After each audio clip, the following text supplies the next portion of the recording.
चलो खेलते हैं। सबक बाद में देखेंगे, पहले पढ़ लेते हैं।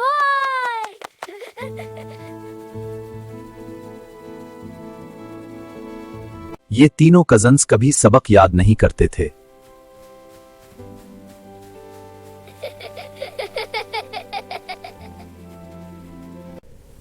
वाह, पुराना स्कूल, वो डर लग रहा है।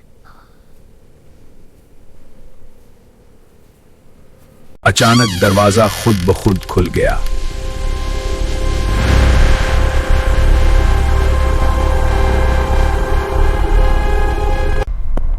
जो बच्चे सबक याद नहीं करते वो यहां आते हैं।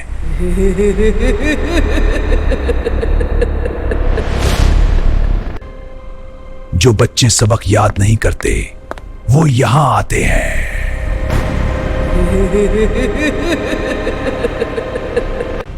सबक याद करो वरना पछताओगे।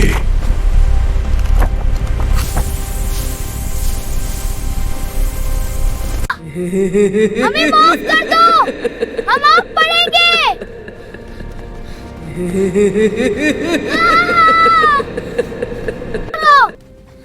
हम आप पढ़ेंगे।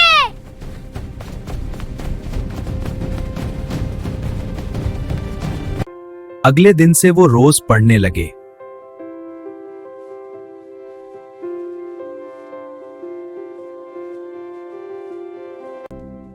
चार। शाबाश, तुम सबसे अच्छे बच्चे हो। जी हाँ।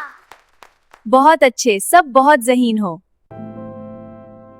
सबक याद करो, कामयाबी तुम्हारी होगी। जी हाँ, हम सब कामयाब होंगे। हाँ, सबक याद रखेंगे। वीडियो अच्छी लगी है तो लाइक कर दें, चैनल को सब्सक्राइब कर लें और बेल आइकन दबाना मत भूलना। Thank you.